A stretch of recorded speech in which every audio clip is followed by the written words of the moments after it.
Hello there everyone, today's video we're going to take a look at EMI Share Options. So what are these share options? Well, EMI, it's got nothing to do with the record company. It stands for Enterprise Management Incentive Share Options. So it kind of does what it says on the tin, that it's meant to incentivize key management in your business. So right now, it is basically an employee's market out there.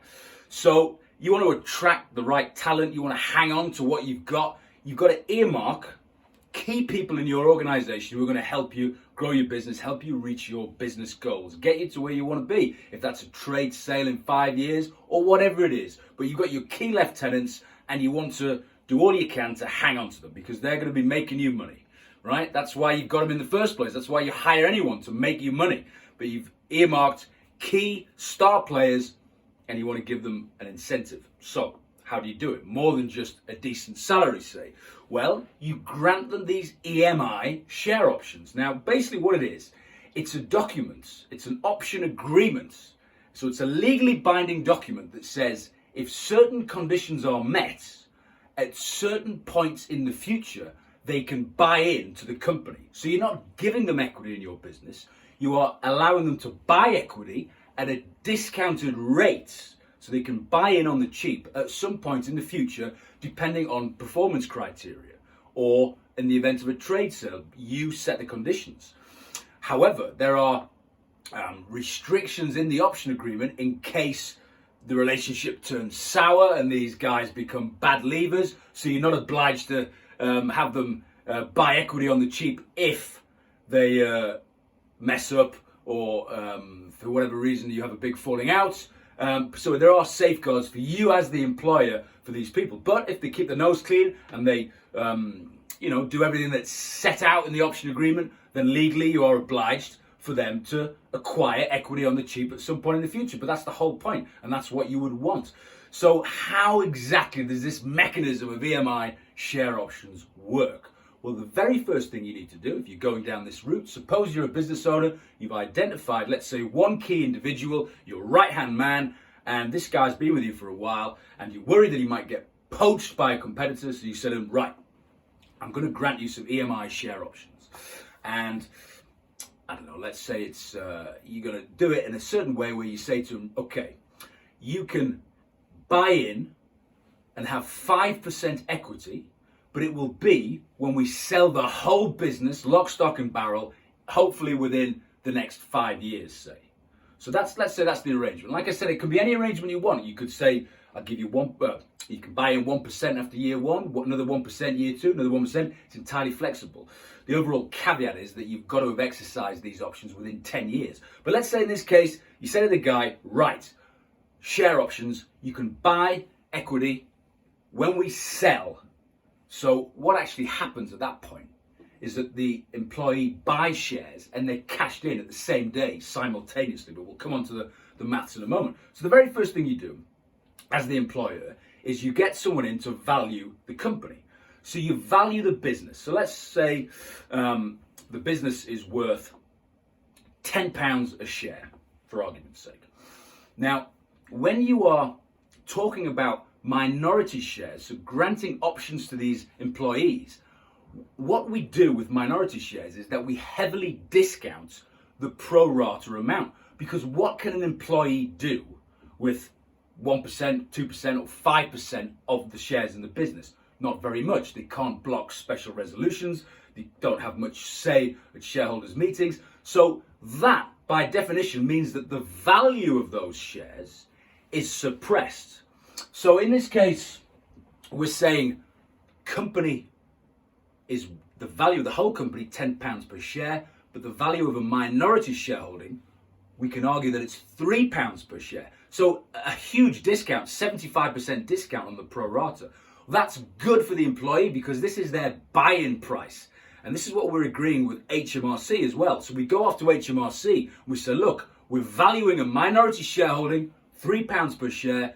Can you agree with that? And HMRC write back and they say, yes, that's fine. So then that's the buy-in price for your employee down the line.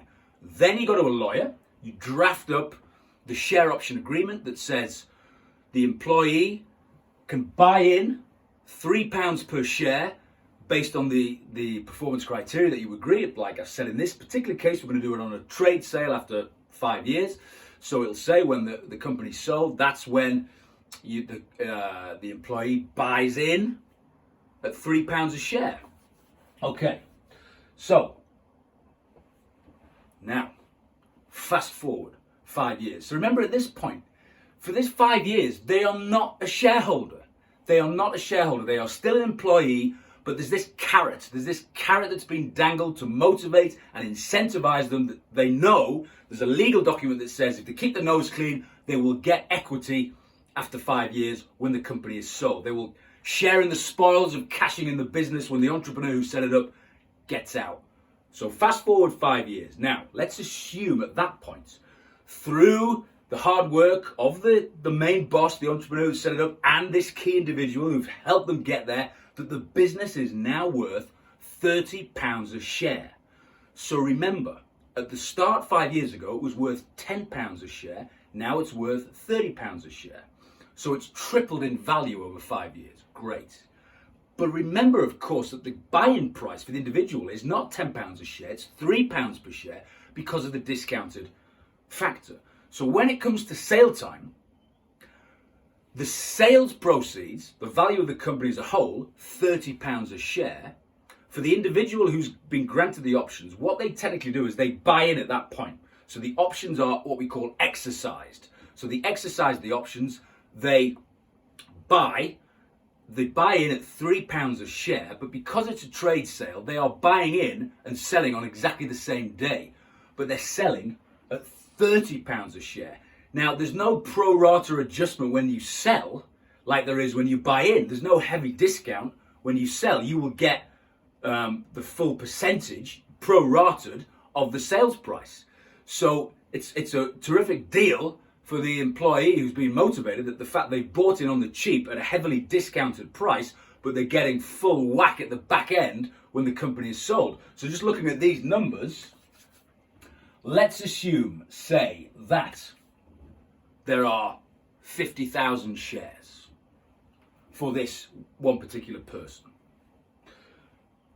They will get £30 times 50,000. So the proceeds on the sale of the company for this key lieutenant, 150 grand.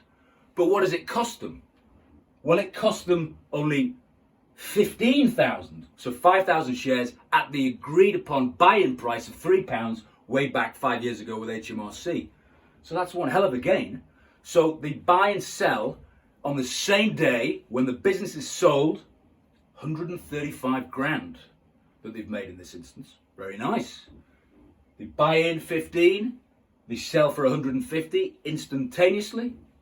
135 grand capital gain, knock off the annual exemption, 12,300, and they have a gain subject to capital gains tax of about 122,000. Now, so the nice thing about this, there's several nice tax breaks about this, is the first thing surrounding the rate at which this person will pay capital gains tax. Normally for entrepreneurs relief, or what's now known as business asset disposal relief, but we all call it entrepreneurs relief, it's the favourable rate of CGT, 10% in certain circumstances. Now, for shares in limited companies, that 10% rate applies if you've held a certain percentage shareholding of the shares and you've held them for 2 years. Now, in this case, the guy's held them for 2 minutes. He's bought and sold instantaneously at the date that the whole business was sold to a third party. However, so you think on the face of it, entrepreneurs relief will be denied, you'll pay capital gains tax at the full rate of 20%. But no, special dispensation for EMI share options that say the clock will start not from when they acquire the shares, but from when the options were granted. So way back here, 5 years ago. So in that case, they've met the criteria because those options are 5 years old, then they were exercised, so they meet the criteria for the entrepreneurs relief. So tax at only 10% on that capital gain, half the tax bill that it could have otherwise been, £12,000 capital gains tax. So individual has partake of this share option arrangement from his boss, and he's got £110,000 net. 122 gross less 12 tax, 110,000 net. Pretty good. So these are very generous. It's a very generous tax break and arrangement for the employee. Now, of course, we haven't looked at the actual entrepreneur himself.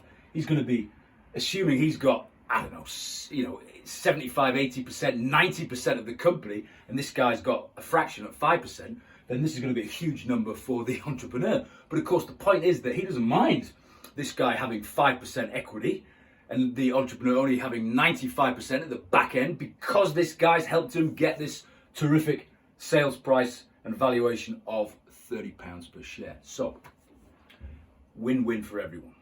Now, also, there is another tax break on this for the company. So the company can have corporation tax relief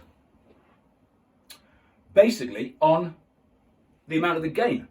So the difference between what the market value of the shares is and the buy-in price, the company can actually put that in its tax return and get corporation tax relief. So saves 27,000 corporation tax at the back end as well. So, that's that's pretty good. The fact that the company itself will save a big chunk of tax. So it's a win-win all round. You've got a motivated employee who's got the carrot of acquiring equity, buying it on the cheap at some point in the future, and then when they cash in, the gains can be big because they bought in at a discount, and hopefully the company's grown significantly and there's no discount on the proceeds at the back end. The entrepreneur is happy because he's obviously reaping the rewards of way more than this, because he's the majority shareholder. So at the proceeds at the back end, he'll get 95% or whatever in this case. And of course, there's tax reliefs for the company as well. So EMI Share Options, terrific way of motivating individuals. Now, they are typically, you see them in SME businesses. So not to be confused with some of these larger US tech firms that offer various stock options and various share agreements for employees. That works in a completely different way.